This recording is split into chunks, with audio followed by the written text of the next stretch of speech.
¿Se puede ver la diapositiva?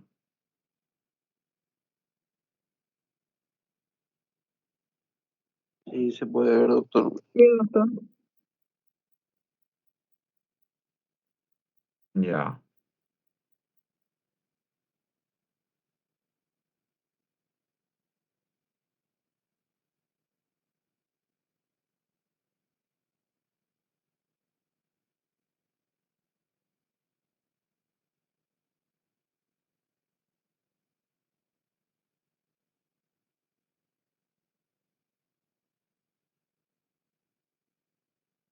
Bueno, vamos a ver lo que son los fármacos. Los fármacos infecciosos, antiinfecciosos y antibióticos como parte del nuevo tema de esta segunda parte.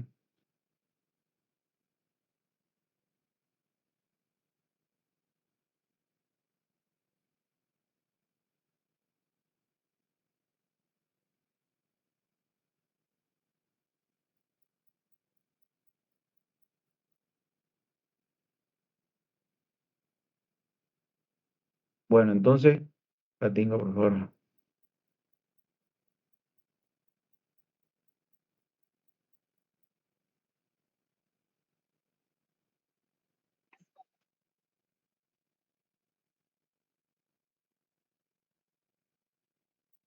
Bueno, ya. Bueno, vamos a ver lo que es la farmacología antiinfecciosa. Vamos a ver los antibióticos y todos los medicamentos que son contra algunas enfermedades más comunes y contra lo que es los gérmenes. Bueno, esto de los gérmenes, para que vamos entendiendo la teoría de los gérmenes, de las enfermedades, que viene ya desde la época de Louis Pasteur, que fue uno de los primeros en la cual, eh, y Roberto Koch, que ellos fueron los que comprendieron los microorganismos de enfermedades específicas. Eso fue uno de los grandes avances del desarrollo en el siglo XX, donde se lograron identificar muchos patógenos microbianos y sus mecanismos que enferman o sus mecanismos patógenos. Y gracias a eso se introduce también lo que es la farmacología y los antibióticos. Y esto se viene gracias a estas personas que fueron los que encontraron, que se dieron cuenta de estos antimicrobianos. Bueno, entonces vamos a ver lo que es la farmacología antiinfecciosa. Decimos que son fármacos que se caracterizan por actuar sobre células distintas a las del paciente, a las que se pretende eliminar del organismo. Estos fármacos antiinfecciosos son aquellos utilizados para prevenir o tratar infecciones producidas por microorganismos, bacterias, hongos, parásitos. De estos, lo que se busca es eliminar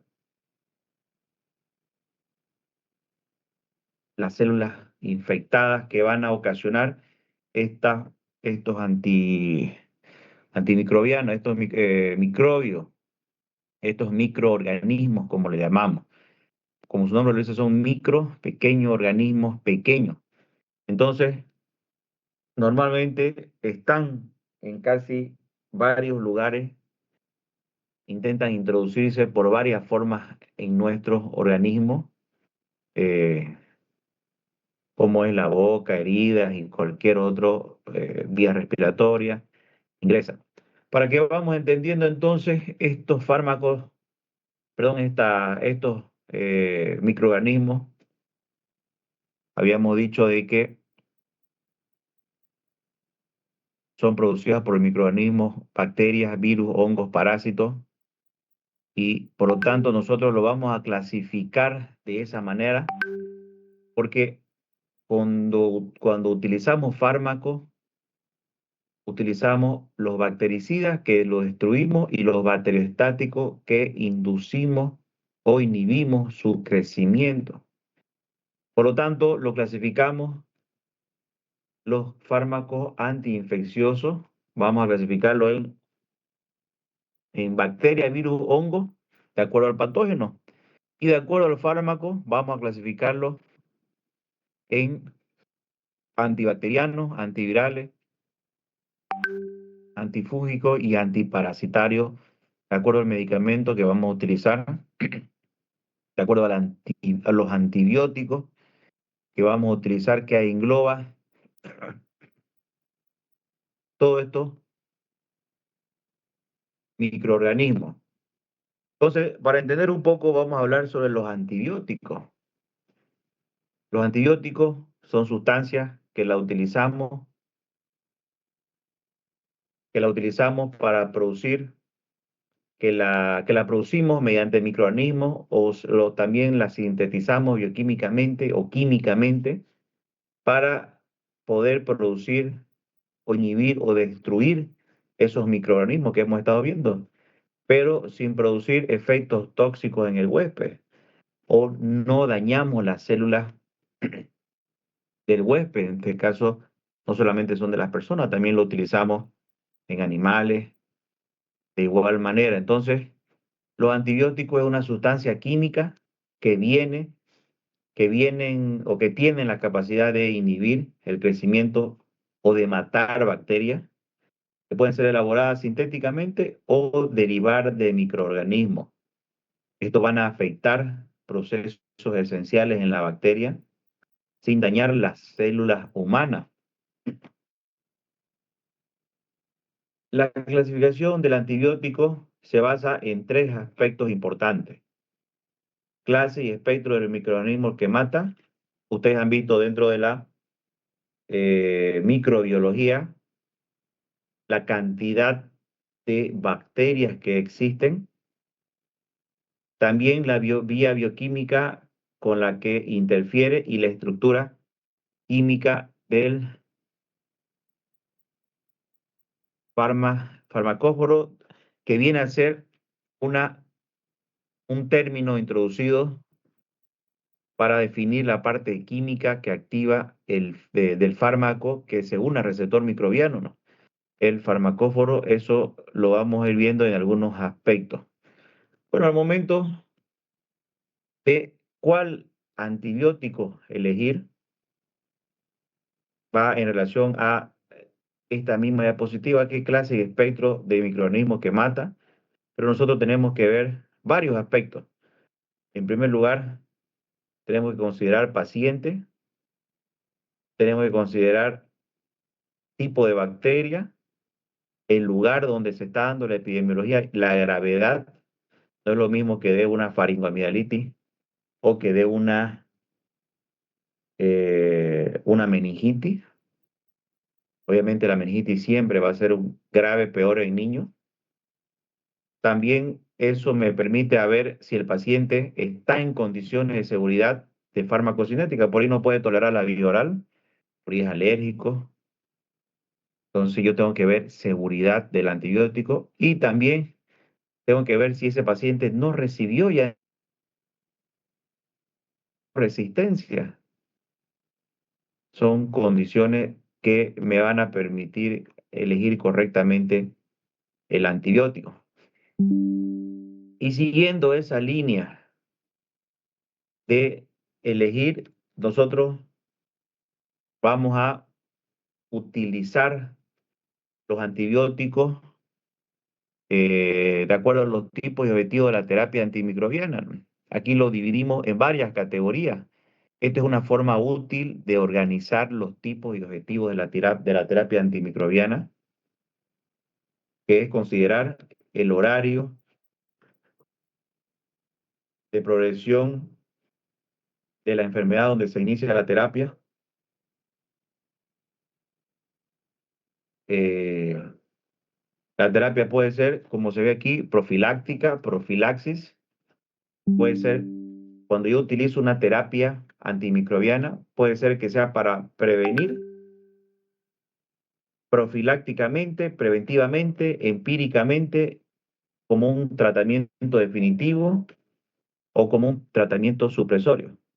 Aquí nosotros vamos viendo, de acuerdo a las etapas de progresión de la enfermedad. Si yo doy profilaxis, quiere decir que no hay una infección, pero si ya hay una infección, ya nosotros tenemos que ir buscando el tratamiento adecuado.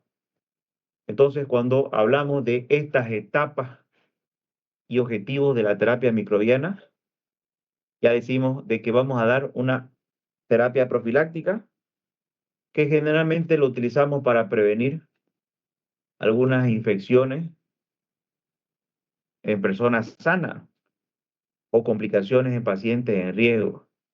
Esta profilaxis implica tratar a pacientes que aún no han estado infectados o que aún no han desarrollado la enfermedad. El objetivo de la profilaxis, más que todo, es prevenir la infección en algunos pacientes o prevenir el desarrollo de la enfermedad porque es potencialmente peligrosa en aquellos que ya tienen evidencia de infección. Entonces, podríamos decir que es una terapia dirigida,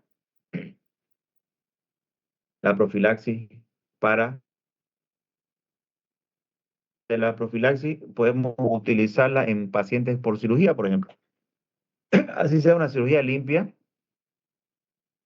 ya se va dando una terapia profiláctica en una cirugía, un paciente que se lo va a operar por cualquier tipo de cirugía, pacientes inmunodeprimidos, cuando hay riesgo de endocarditis, en tipo de algún procedimiento cardiológico, y profilaxis post-exposición a HIV y meningitis. Si es que yo tal vez tuve un pinchazo, entonces voy a colocarme profilácticamente. También tenemos preventivamente, que se usa como un sustituto de la profilaxis universal que se aplica en pacientes infectados pero asintomáticos para evitar progresión. O sea que se infectó del virus, pues, perdón, de la bacteria, eh, pero todavía no se ha manifestado algún síntoma. Esta terapia preventiva se usa como sustituto a la profilaxis universal y como terapia temprana dirigida a pacientes que son de alto riesgo. Entonces es importante cuando utilizamos nosotros esta profilaxis en los pacientes.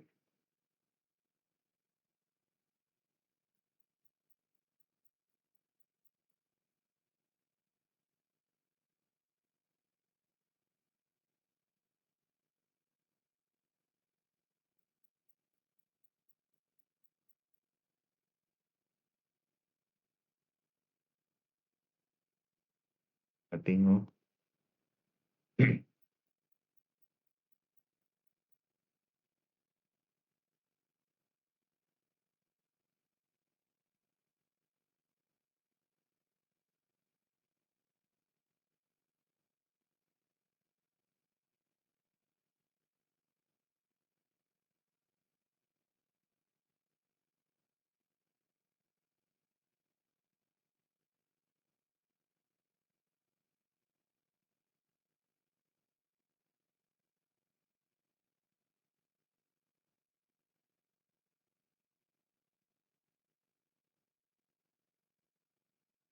Bueno, entonces, como decíamos, la terapia preventiva, se está viendo la diapositiva, ¿no? Sí, doctor. Ya, está bien, porque que no le entiendo a este team, pero es el que tengo limitado. Bueno, entonces, la terapia preventiva, más que todo, se utiliza es cuando habíamos dicho que se usa como un sustituto de la profilaxis universal. y como terapia temprana dirigida a pacientes de alto riesgo, que ya tienen una prueba de laboratorio que va a indicar como un asintomático que está infectado. Ahora aquí uno surge la pregunta, ¿debe un paciente sintomático ser tratado inmediato? Eh, o sea, quiere decir que todavía no ha manifestado, pero se sabe que tiene la enfermedad. Ya la acción refleja cuando nosotros decimos de que tiene un, un- una infección, es cuando hay fiebre, nos lo asociamos siempre a fiebre. Por lo tanto, el método para poder definir si verdaderamente el paciente está en una lucha es hacer lo que se llaman los laboratorios, las tinciones. Bueno, y por último, después de esta terapia, nosotros vamos a utilizar, en vez de la terapia preventiva, tenemos la terapia igual empírica. Aquí quiere decir de que en pacientes sintomáticos, antes de conocer el agente causal, ya nosotros sabemos algunos lugares que damos antibióticos sin necesidad de hacer una prueba, un cultivo. Esto se basa más que todo en la clínica y en la epidemiología. Por ejemplo, en la faringoamidalitis estreptocócica, nosotros empíricamente, cuando ya el paciente vemos que hay placas blancas, damos o penicilina o podemos dar amoxicilina o acitromicina. No necesitamos hacer un cultivo. Igual en neumonía, en algunos tipos de infecciones, pero obviamente siempre siendo racional porque puede haber resistencia o toxicidad, ¿no? Generalmente se prefiere la terapia, eh, la monoterapia que se llama iniciar con un antibiótico y no con dos. Ahora tenemos igual la terapia definitiva antimicrobiana en la cual ya hemos identificado con un patógeno, con un cultivo, perdón, por ejemplo, una infección urinaria, que podemos iniciar, muchas veces se inicia directamente con el antibiótico empírico y le pedimos un cultivo. Una vez que el cultivo salga, si el antibiótico era efectivo, entonces podemos continuar con el mismo antibiótico. Pero si vemos de que tal vez el paciente aún persiste, nosotros hacemos un cultivo de orina y general eso tarda 3 días. Ya al tercer día, ya sea una meningitis o ya sea cualquier infección, hacemos un cultivo porque ya tenemos el patógeno identificado y el antibiograma nos va a decir a qué tipo de antibiótico es sensible. Puede ser que ya al antibiótico que le hemos dado sea sensible, entonces continuamos, o puede ser de que sea resistente, rotamos o cambiamos. Igual aquí, de preferencia, se utiliza monoterapia dirigida, dosis y tiempos mínimos eficaces porque puede haber resistencia. Y por último, ya tenemos el tipo de terapia antimicrobiana supresiva, que aquí se da en pacientes a dosis larga, prolongada y a dosis baja, cuando hay infecciones controladas pero no erradicadas, por ejemplo, en pacientes por VIH o trasplantes. Esos pacientes, el paciente con VIH sabemos que no lo vamos a curar, pero le damos dosis prolongadas prácticamente toda la vida para controlar la enfermedad. Los pacientes con VIH llamados, también le llamamos pacientes PBS. Estos pacientes normalmente van, eh, los centros de salud les cubre gratuitamente los tratamientos y esos tratamientos lo tienen que tomar de por vida, ¿no? El gobierno cubre el tratamiento para pacientes, para personas viviendo con VIH y SIDA, significa PBS. Así nosotros normalmente lo tomamos pacientes PBBS, no decimos pacientes con VIH. Personas viviendo con VIH-Sida, significa, o personas viviendo con el virus del VIH, del SIDA. O sea, no es que tenga ya SIDA, no sabemos que la SIDA es manifestación de la enfermedad, pero ya va a tener el paciente y de por vida va a tener que tomar, o también un paciente trasplantado, también se puede utilizar como tratamiento supresivo. ¿Por qué es importante no dar directamente medicamentos en dosis, medicamentos de amplio espectro, como le llamamos, o dos tipos de antibióticos? Porque hay gran probabilidad de la resistencia antimicrobiana. Nosotros los médicos somos, así como los patógenos, así como ha evolucionado los antibióticos, también los patógenos evolucionan y desarrollan resistencia, que de hecho eso es lo que se llama la guerra química. Y eso principalmente se debe a varios factores por las malas prácticas terapéuticas de los mismos trabajadores de salud, de los médicos, de los farmacéuticos, que también se debe al uso indiscriminado de los antibióticos en la agricultura, en cría de animales que van creando resistencia al mal uso de antibióticos en medicina y en agricultura. Por lo tanto, el desarrollo de la resistencia puede deberse principalmente a estos 6 tipos. Puede verse a lo que es,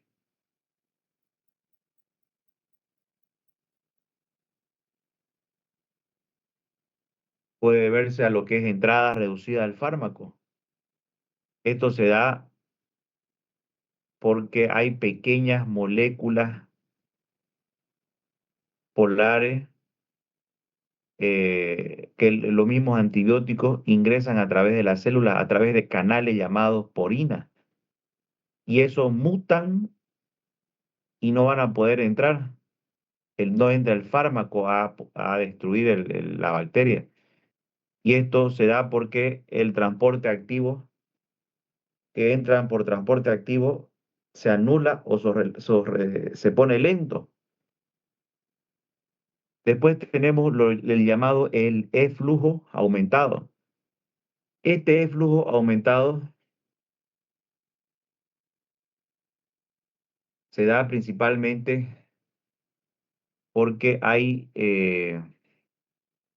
una bomba, hay un aumento de la expulsión del antibiótico por unas bombas de E-flujo que expulsan el antibiótico. Luego tenemos la destrucción enzimática. Algunas bacterias producen eh, lo que se llama la beta-lactamasa o la enzima modificadora. Y hay algún otro tipo de antibiótico que por nada más que la beta-lactamasa, resistente a la beta-lactamasa, decimos tenemos que dar dos tipos de antibióticos para que esta enzima que modifica o destruye el antibiótico la anulemos. Luego tenemos igual lo que es la alteración del blanco. En este caso, la alteración del blanco,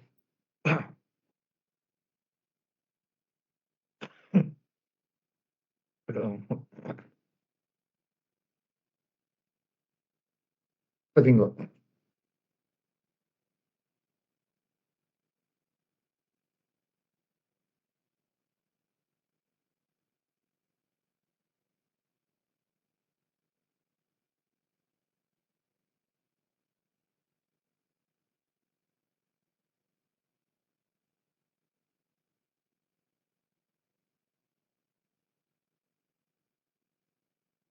Bueno, entonces decía de que tenemos la alteración en blanco, del blanco. Esto se da como consecuencia a las mutaciones o al cambio de una proteína blanco de un antimicrobiano. Este cambio conduce a una menor afinidad del fármaco por su blanco o un profármaco de la enzima que activa. Mutan, en otras palabras, la proteína y esto no hay mucha afinidad. Luego tenemos las vías metabólicas alternativas.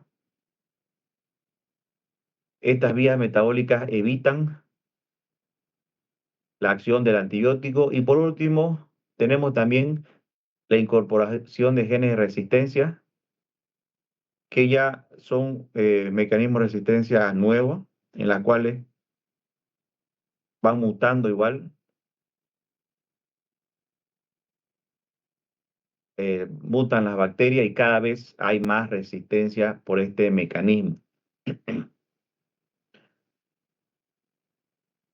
Bueno, a lo largo de la historia, desde que Alexander Fleming descubre la penicilina,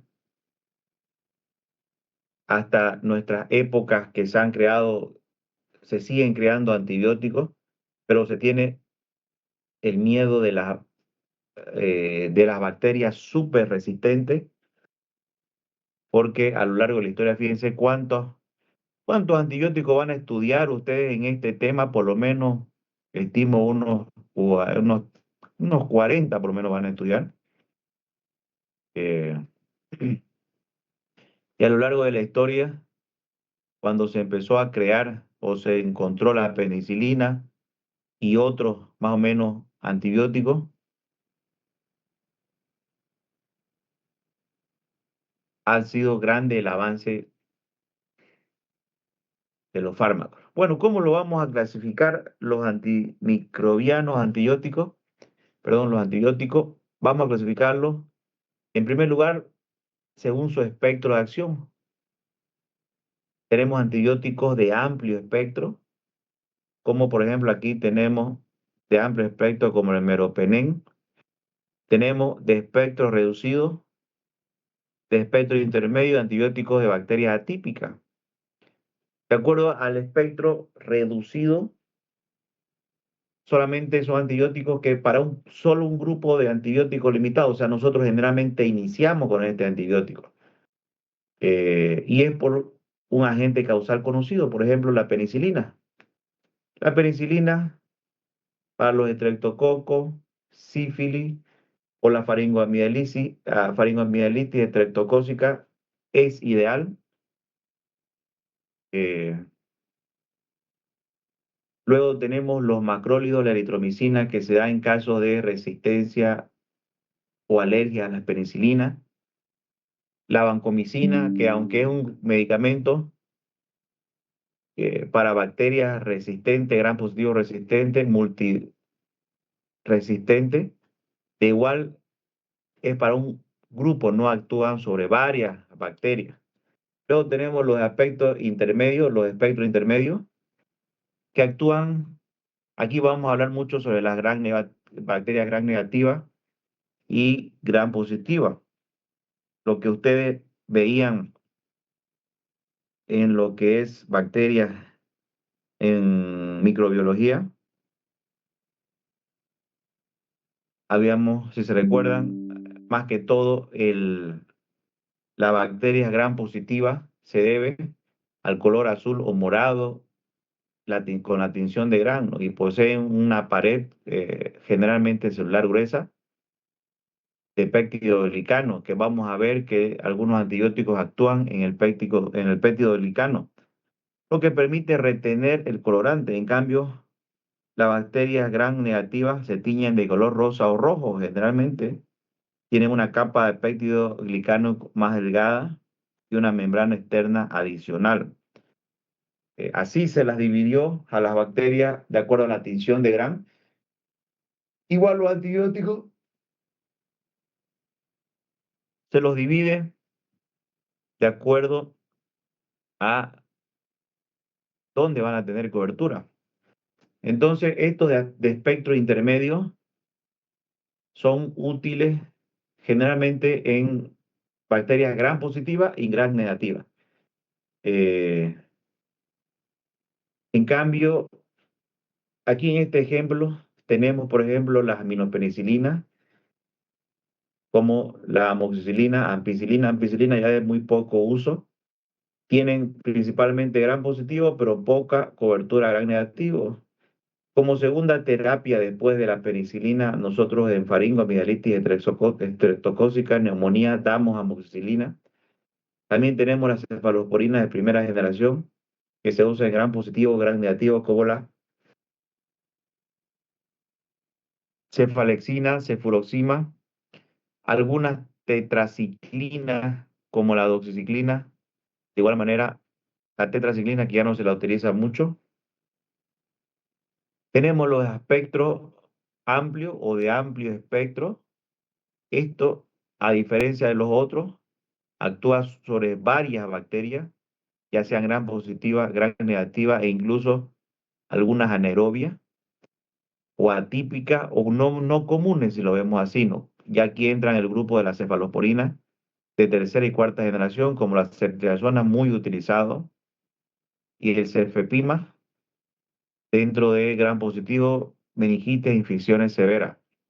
Tenemos los carbapenem con su fármaco, los meropenem y imipenem, que son de amplio espectro igual.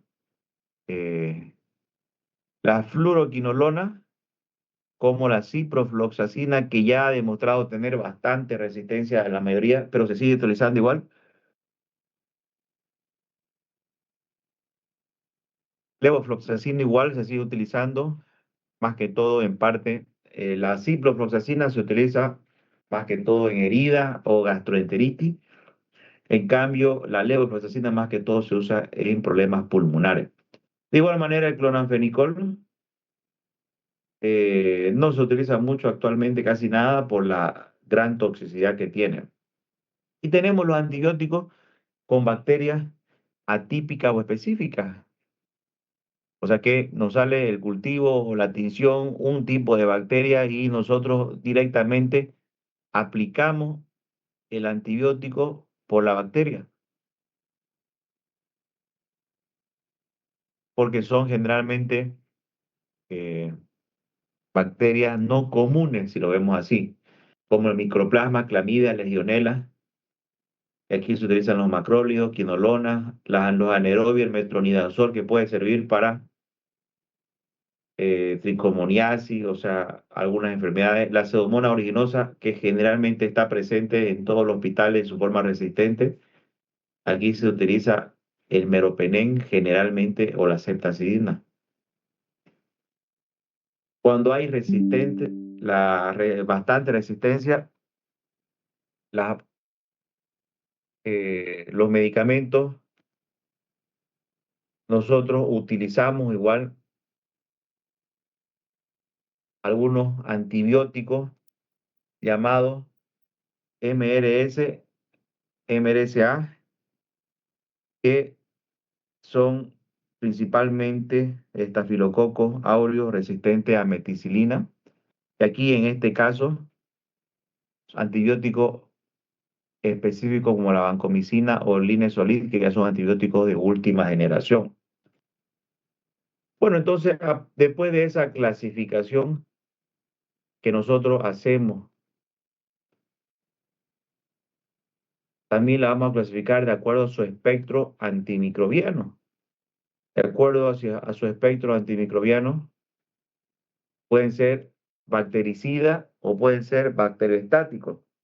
Cuando son bactericidas, vamos a ver que estos antibióticos matan a la bacteria por un proceso irreversible en la pared, irrumpiendo la síntesis o la formación de la membrana de la pared y alterando su permeabilidad de la membrana. Y tenemos los bacteriostáticos que bloquean el desarrollo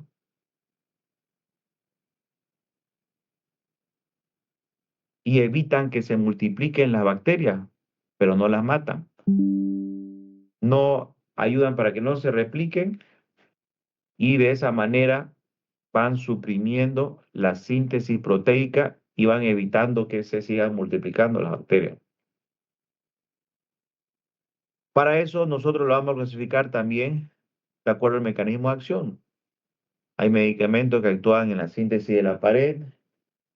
Hay medicamentos que actúan en la síntesis proteica bacteriana, en los ácidos nucleicos, en la membrana celular y en el metabolismo bacteriano. Cuando hablamos de la pared celular, aquí estos grupos de medicamentos van a evitar que forme una pared de peptidoglicano, que vamos a ver más adelante una estructura de una bacteria, lo que provoca su muerte directamente. Generalmente son las que actúan a nivel gram positivo, son las dirigidas o de amplio espectro. Tenemos varios grupos, como las penicilinas, como la amoxicilina, penicilina, algunas cefalexinas, algunas carbapenem. Y tenemos también los que inhiben la síntesis proteica bacteriana, o sea que van a bloquear en su formación de la síntesis bacteriana, interfieren en la producción de proteínas esenciales como la 50S o la 30S. Y aquí tenemos fármacos como la gentamicina, micacina, doxiciclina, cloranfenicol. Tenemos los fármacos que actúan como inhibidores de la síntesis de ácidos nucleicos. Estos van a alterar el ADN y ARN bacteriano, igual evitando que se repliquen. Algunos son muy útiles también, aparte de las bacterias normales comunes, a bacterias anaerobias y micobacterias, ¿no? En especial, de este grupo entra el metronidazol, la rifampicina. Los que inhiben la membrana celular, que se desorganizan en la membrana bacteriana, van a provocar pérdida de la pared o de la muerte celular, porque tienen una membrana, la polimixina, medicamento nuevo. Los inhibidores del metabolismo bacteriano son fármacos que inhiben la hidroteroata sintetasa. Estos van a interferir en la síntesis del ácido fólico. A este grupo principalmente tenemos el trimestoprim más sulfamethoxazol,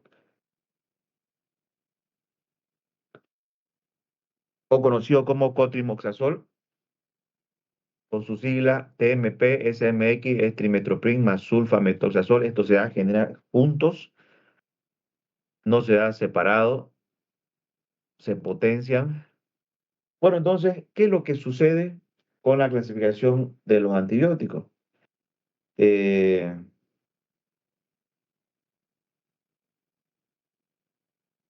Aquí estamos viendo principalmente, según el mecanismo de acción, dónde van a actuar una, un antibiótico. Habíamos hablado bastante de que los antibióticos van a actuar en la formación de cualquier parte de la bacteria. Tenemos, por ejemplo,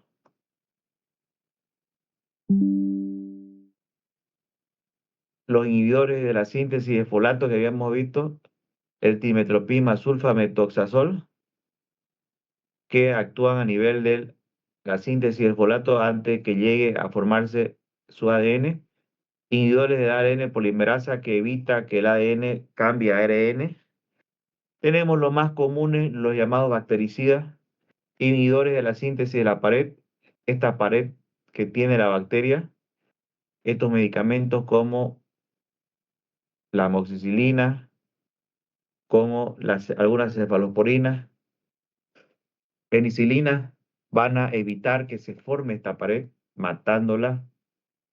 Los inhibidores de la membrana y los inhibidores de la síntesis proteica 30 y 50S, que la vamos a ver, que evitan que se forme estas proteínas de transformación.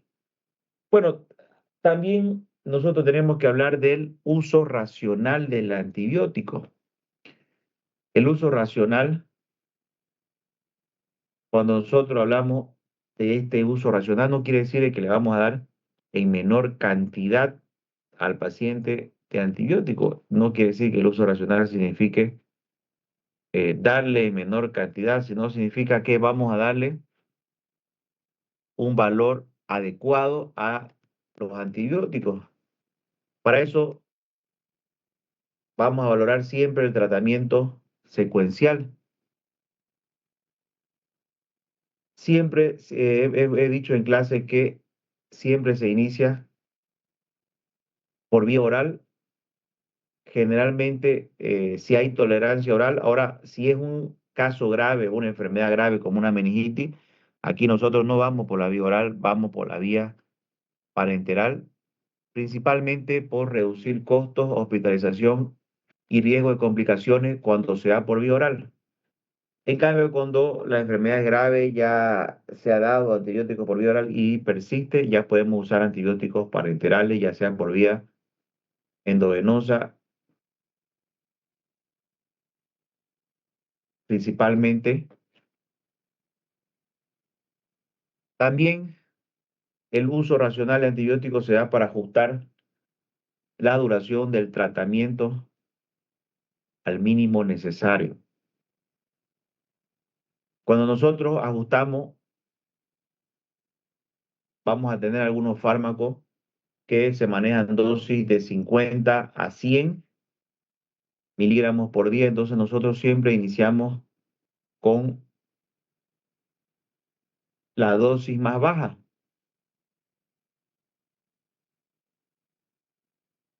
El objetivo de esto es realizar tratamientos innecesarios que sean largos, resistentes y tóxicos.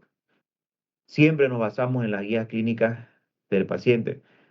Ya vamos a ver más adelante que, por ejemplo, en infecciones urinarias, en algunos tipos de infecciones, neumonía, siempre hay una guía que nos orienta a cómo iniciar la farmacología. De igual manera,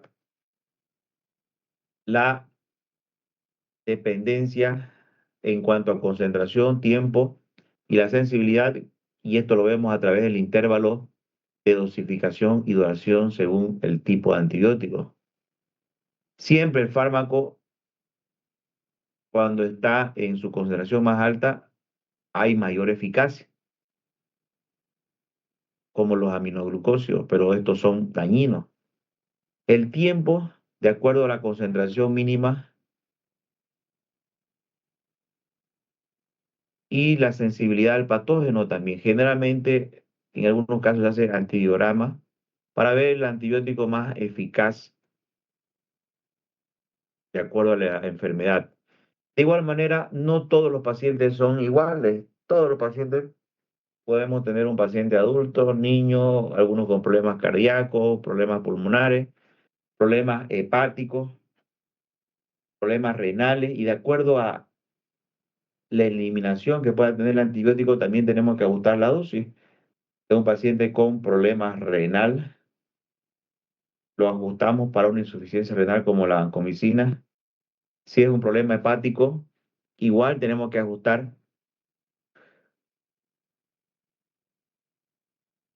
cuando demos medicamentos como el metronidazol. Y si hay toxicidad también, algunos son específicos, producen algunos efectos tóxicos como los aminoglucósidos, ototoxicidad, hepatotoxicidad y neurotoxicidad de acuerdo a el medicamento. La neurotoxicidad del imipenem generalmente es el que se da.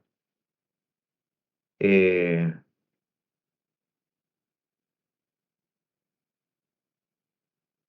bueno, entonces, ya viendo de ese punto de línea general de los antibióticos, vamos a empezar a hablar de los antibióticos que inhiben la síntesis de la pared celular. Estos antibióticos bactericidas o que destruyen la pared celular, tenemos como ejemplo los antibióticos beta-lactámicos, glucopéptido, fosfomicina y bacitracina. Y aquí ya vamos a ir viendo del grupo, tenemos el grupo de los penicilina y cefalosporina, otros antibióticos vamos a ver que son, que inhiben la pared celular, y le vamos a agregar algunos casos inhibidores de la beta-lactamasa. Bueno, estos fármacos se caracterizan por bloquear la síntesis de la pared celular, actúan prácticamente a nivel de la pared celular y eso es importante entenderlo porque ejercen su acción bacteriana inhibiendo la correcta formación de la pared celular, lo que finalmente deriva en una lisis celular. Son agentes bactericidas que destruyen la bacteria.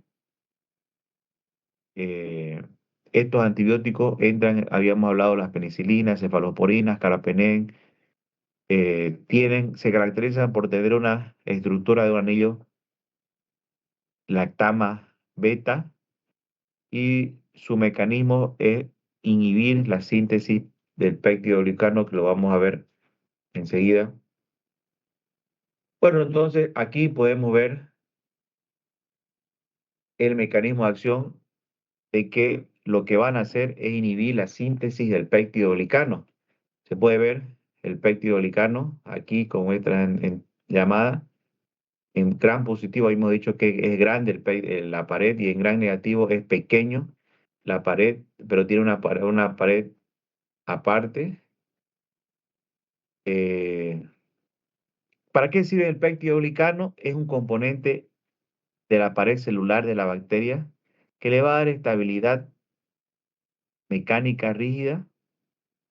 Estas bacterias, cuando tienen los inhibidores del beta-lactámico, inhiben el último paso de la formación del péptido glicano.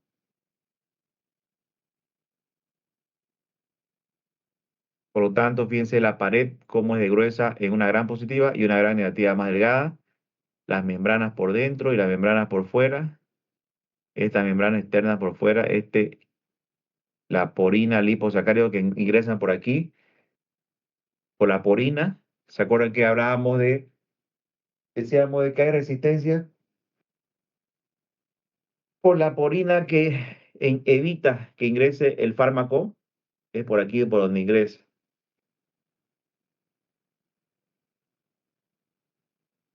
Ya, la verdad que esto de la clase virtual a mí mucho no me gusta, hasta sueño me da. Ahí vamos a terminar nomás, vamos a hacer un poco corta esta y vamos a continuar el jueves.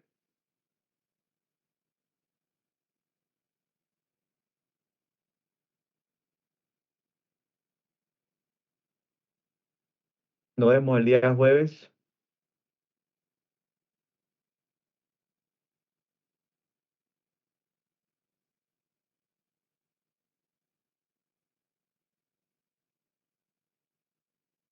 ¿Siguen ahí?